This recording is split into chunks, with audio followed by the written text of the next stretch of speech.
What's going on YouTube? My name is Dane, and today I will be showing off my budget 3 times counter trap fairy, whatever you want to call it, structure deck. This is only $30. You take 3 of the structure decks, you combine them together. This is ones that I've thought are really well, and I've also thrown in a card or two at the end that I play opposed to what's just in the structure deck. So, let's get started. First, you want to play only 2 of the boss monster, Sacred Arc Knight Parshat. He's a pretty strong card. He's got a 2800 just beat stick on him.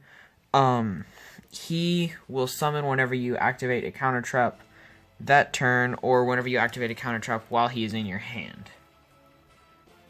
So good card, but you only play 2 of that boss monster. Next, play 2 Power Angel Valkyria. She lets you negate the activation of a spell trap card, or if you negate the activation of a spell trap card, basically you can search your boss monster straight to your hand, and then since a counter trap was activated this turn, you can summon your boss monster straight to the field. So, she's really good. She searches and summons him. The only problem is she does have to negate a spell trap card. You can't just play any counter trap, which is kind of a minus, but not much of one. Next, you want to play 3 Minerva Scholar of the Sky. Each time a counter trap is activated, immediately after it resolves, this card gains 500 attack. And if it does not, the Sanctuary... And if it does, and the Sanctuary Sky is on the field, add 1 counter trap with different name from your graveyard to your hand. So basically, he recycles and just gets more and more powerful as you use more counter traps. So say, you Minerva, and you keep getting a drop off. So you drop off, which is just guaranteed every time your opponent draws a card. You drop off, he gains 500, you put it in the graveyard, you recycle it with him. You drop off next turn. And basically, he keeps getting stronger. Your opponent keeps getting -1s every single time. It's a really good way to balance your opponent's hand and get a really strong monster on the field. Another one is, I'm gonna butcher this, Meltiel, Sage of the Sky. Each time a counter trap card is activated, immediately after it resolves, gain 1,000 life points. And if you do, and the Sanctuary in the Sky is on the field, destroy 1 card your opponent controls. So, the destroying 1 part of your opponent controls, very powerful. You know, there's always the chance that they will negate it, but even if they do negate it, you still gain 1,000 life points off of him. I really only play 1 of him because I only use him whenever I'm low on life points from using something like Solemn Warning, or something like Ties of the Brethren, where you need to pay life points to activate them. Other than that, you really just use him whenever you're low on life, and he's just kind of a monster that you throw out there.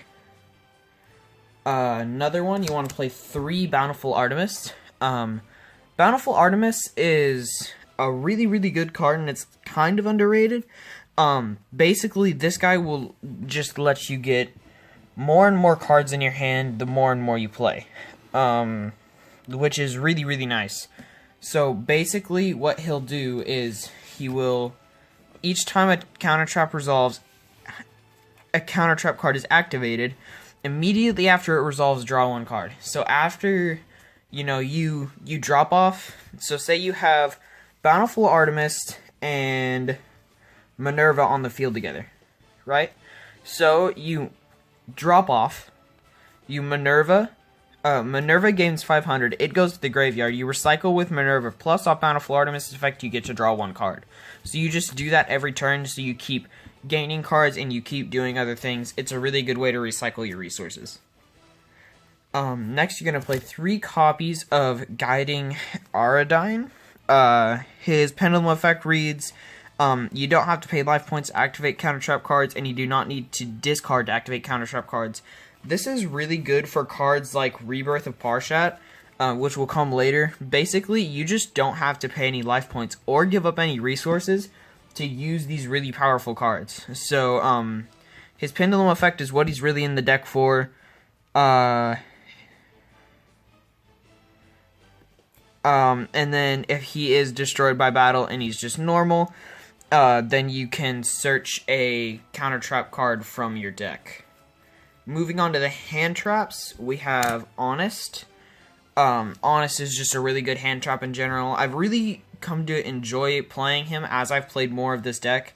And yeah, I didn't realize how good Honest was until I started playing this. Next, you're going to play Herald of Orange Light, 2 copies.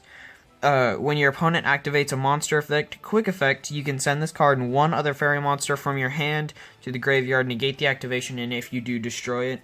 So, this is really good. The only problem is it does make you give up resources, but if you have the right cards on the field, then you can recycle those resources really well. It's not really a amazing, like, thing that's gonna damage you much at all. Next, you're gonna play 2 copies of Herald of Green Light.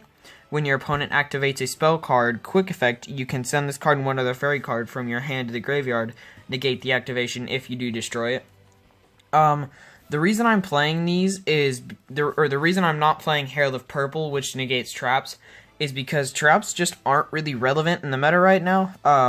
Otherwise, I would be playing it, but really the only traps that are played are just staple traps, or decks like this, which are built around like counter traps, but you don't see much of them anymore. So that is all of the monsters for right now.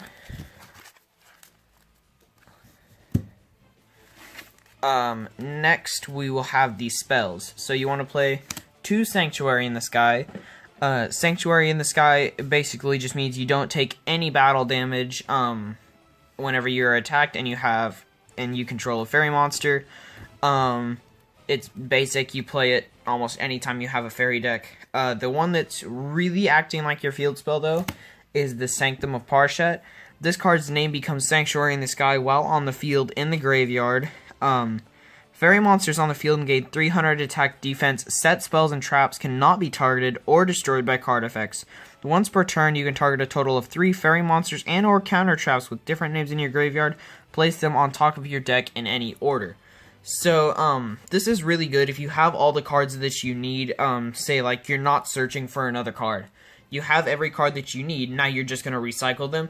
You play him, and then you can just recycle, 1 to 3 cards onto the top of your deck and just sit there and draw them again, and it's really good. You know, it also helps them gain attack, which actually comes in pretty weirdly clutch. A lot of people will attack seeing the attack on the card and just not pay attention to the fact that it gives it 300 more. And then it makes it to where none of your counter traps can be destroyed, which is a huge factor. Another really good card, Ties of the Brethren. Pay 2,000 life points, then target 1 level 4 or lower monster you control. For the rest of this turn, this card resolves. You cannot special summon monsters. Also, special summon 2 monsters from your deck with the same type, attribute, and level as that monster, but with different names from each other.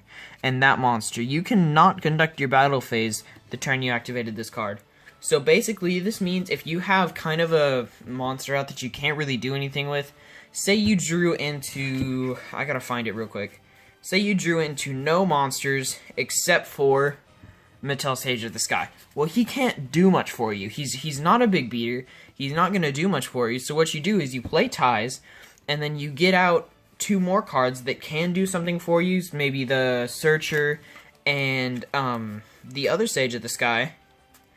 And you just say, okay, well now I have all the monsters I need. And then they will end up searching the traps for you. So that's all I play for spells.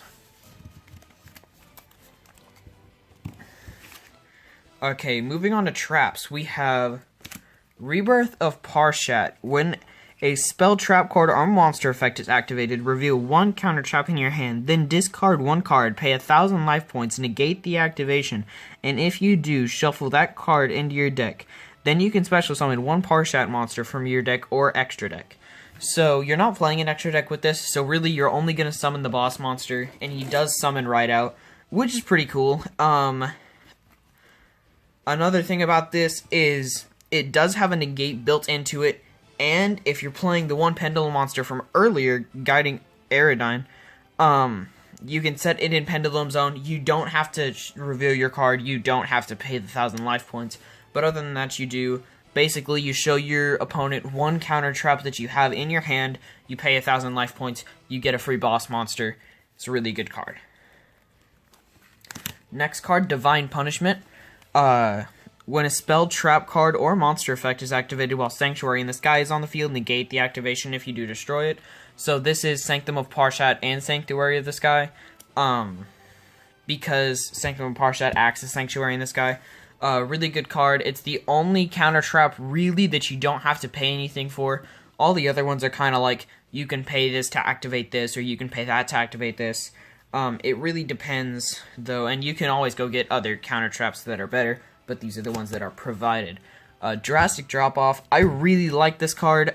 When your opponent adds a card from their deck to their hand, including drawing, they must discard one of those cards. So this keeps your opponent to limited resources. It takes their resources and just kind of shrinks them down. It can't really do much. It's really good for recycling. So if you sit there with Sanctum of Parshat, you keep popping it, you keep putting it on the top of your deck. That's really good. And then if you're just recycling it with Sage of the Sky, it's an amazing way to keep your opponent's hand steady. Along with if you have Bountiful Artemis on the field and you're just drawing cards, it's a really good chain to have. Next, Ultimate Providence. When a spell, trap, or monster effect is activated, discard the same type of card, monster, spell, or trap, negate the activation, and if you do, destroy it. So basically, it's another thing. It's just a basic negate, just like Divine Punishment, except for Ultimate Providence, you do have to discard spell, trap, or monster, and sometimes if you don't have that type of card, that's really difficult. But you can, it's just a basic negate, really. Then you're playing 2 Recall. When your opponent activates a monster effect, your opponent draws 1 card. Also negate the activation, and if you do, destroy it. So basically, they activate a monster effect, you destroy their monster, they get a +1. And then you can even recall, or you can even use Recall in tandem with something like Drastic Drop-Off, to where whenever they draw the card, you make them discard a card. So, so it's really good. Yeah, that's all I gotta say about that one. Next, you play 1 Dark Bribe. When your opponent activates a spell, trap card, your opponent draws 1 card. Also negate the activation if you do destroy it. This is basically just like Recall. The only difference is this one is for spell traps. Recall's for monster effects. There's nothing to it. And then lastly, you're gonna play 1 Solemn Warning. When a monster would be summoned or spell or trap card or monster effect is activated, that includes the effect to special summon a monster, pay 2,000 life points, negate the summon or activation if you do destroy it. It's one of the solemn cards. I'm only playing one of it because it does require so many life points. If there were a more efficient way to get Guiding Aerodine out on the field, I would probably play more of it. But there is also one that you can use to do other than this. There's a lot of spell, trap, monster effect negates in this deck, so I don't really think Solemn Warning, unless you're sitting there with no traps in your hand, is all that big except for its summoning feature. And if you're looking to just negate summoning, then I would look at something like Grand Horn of Heaven, which is a really, really cheap card.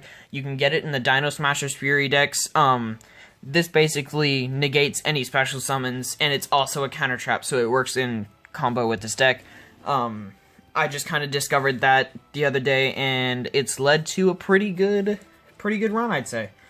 So, that is my ×3 deck profile for the Counter Fairy Structure deck. I hope you guys enjoyed. If you guys have any comments, or if you think I did anything wrong, then please leave it, well, in the comments. Please go check out my main channel. It's Dr. Schlager. It's just a bunch of games. You don't really have to if you don't want to, but it'd be a good thing for you to swing over there and subscribe. And thank you all for watching. Bye.